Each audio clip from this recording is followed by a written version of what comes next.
हर हर महादेव। जय भोलेनाथ। इस संसार में ऐसा कोई नहीं है जिसके जीवन में कोई कष्ट ना हो, कोई दुख ना हो। इस संसार में आने का मतलब ही यही है कि अपने कर्मों का भोग भोगने आए हैं।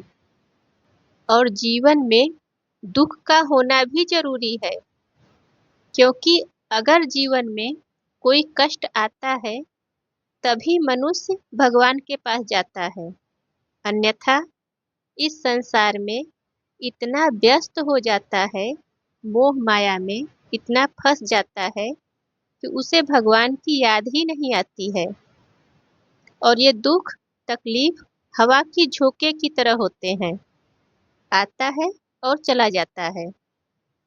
लेकिन अपने साथ सच्चाई का आईना लेकर आता है, और उस आईने से आपको दिख जाता है कि कौन अपना है, कौन पराया है। तब आपको समझ में आएगा कि आपने अपना जीवन ऐसे लोगों के लिए बर्बाद कर दिया जो आपके किसी काम नहीं आएंगे, और जो आपके काम आएंगे आपको इस भव सागर से पार ले जाएंगे। महादेव, भोलेनाथ, उनसे तो आप दूर हैं। इस संसार के लोगों में ही उलझ कर रह गए हैं।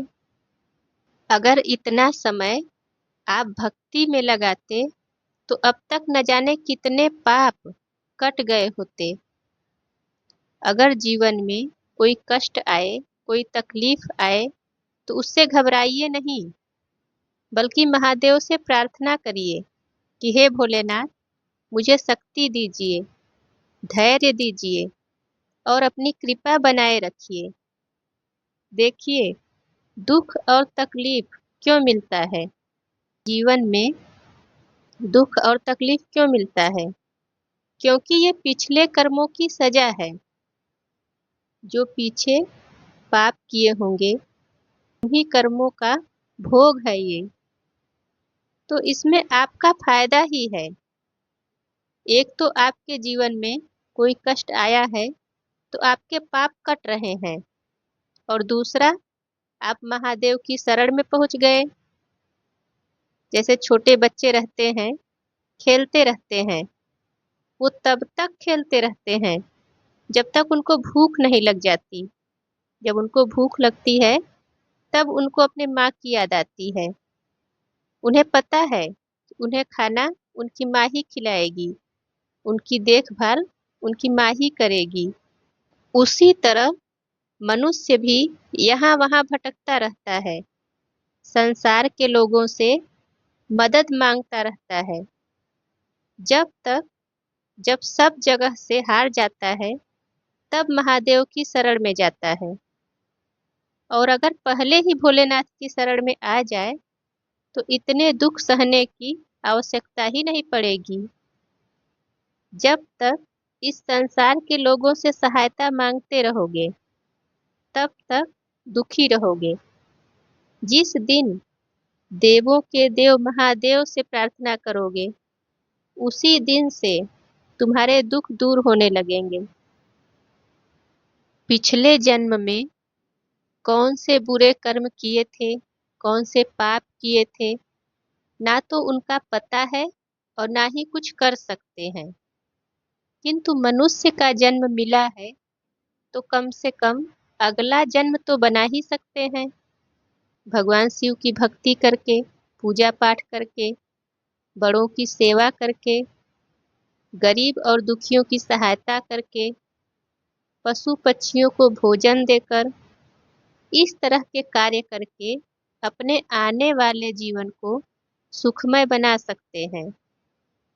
जाने अनजाने में जो गलती करता है मनुष्य, उसकी सजा तो हर व्यक्ति को मिलती ही है। बस अंतर इतना है कि अगर कोई भोलेनाथ का भक्त है, महादेव की शरण में है, तो उसे सजा सिर्फ नाम मात्र का ही मिलता है। और जो लोग कभी भक्ति नहीं करते, कभी पूजा पाठ नहीं करते, सिर्फ खाए, सोए और पाप किए, तो उन लोगों की सजा जीवन भर की सजा बन जाती है। जीवन भर दुखों से पीड़ित रहेंगे। जो लोग पूजा पाठ नहीं करते, साधना नहीं करते, तो उनका मन हमेशा अशांत रहता है। उनके मन में कुछ न कुछ चलता ही रहता है।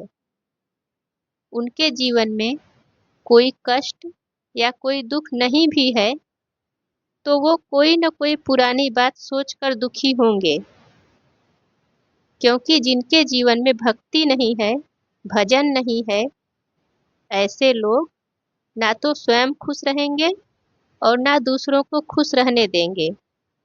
जहाँ भी बैठेंगे किसी न किसी की चुगली करते रहेंगे, किसी न किसी की बुराई करते रहेंगे। दुखों से बचना है तो बुरी संगत छोड़ दो, अच्छे लोगों के साथ बैठो, संत महात्माओं की कथा सुनो, भगवान की कथा सुनो। एक बार जब भगवान शिव की भक्ति मन में बैठ जाएगी और ये आत्मा परमात्मा को पहचान लेगी, तब इस संसार के दुख और सुख मन को भ्रमित नहीं कर पाएंगे। अगर आप भी अपने जीवन में दुख और तकलीफों से परेशान हैं, तो भगवान शिव की आराधना करिए। वही हैं जो दुखों को काट सकते हैं। अगर मन की शांति और जीवन में समृद्धि चाहिए, तो महादेव की शरण में जाइए। आज की वीडियो में बस इतना ही। अगर आपको हमारा वीडियो पसंद आए तो वीडियो को लाइक कर दीजिए और चैनल पे पहली बार आए हैं तो चैनल को सब्सक्राइब कर दीजिए। फिर मिलेंगे अगले वीडियो में। तब तक स्वस्थ रहिए, प्रसन्न रहिए और महादेव की भक्ति पूरी श्रद्धा से करते रहिए। महादेव आपकी सारी मनोरथ पूरी करेंगे। जय भोलेनाथ।